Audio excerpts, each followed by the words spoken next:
بسم اللہ الرحمن الرحیم۔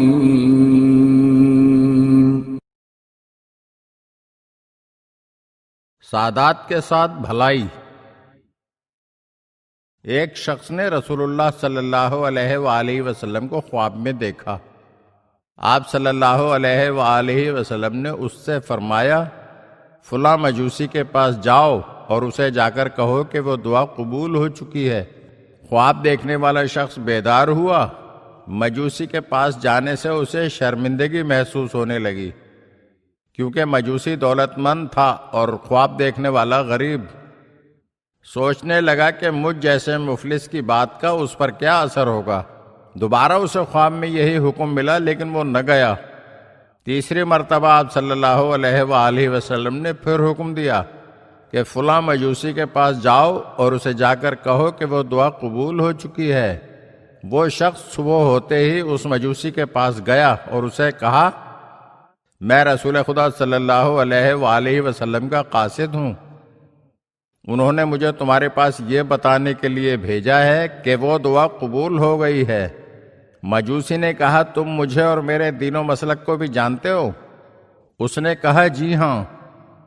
تو مجوسی نے کہا، میں تو اب تک دین اسلام اور پیغمبر اسلام کا منکر تھا، مگر اب دل کی گہرائیوں سے کلمہ پڑھ رہا ہوں، اشہد ان لا الہ الا اللہ و اشہد ان محمدًا عبدہ و رسولہ۔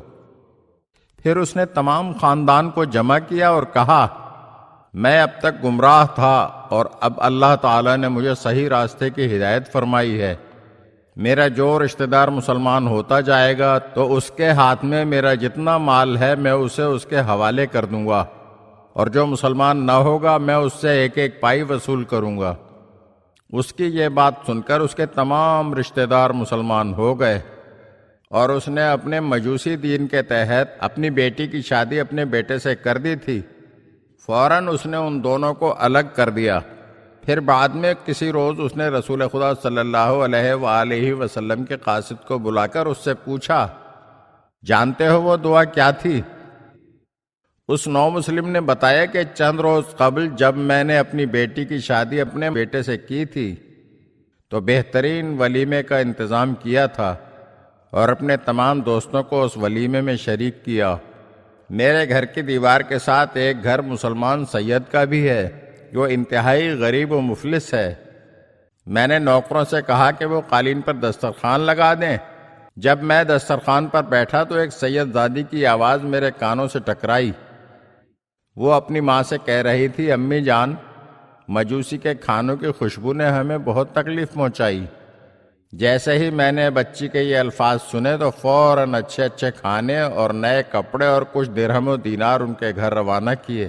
جب اس بچی نے یہ تمام چیزیں دیکھیں تو باقی افراد خانہ سے کہا، کھانا کھانے سے پہلے میں اس کے لیے دعا مانگتی ہوں اور تم سب مل کر آمین کہو۔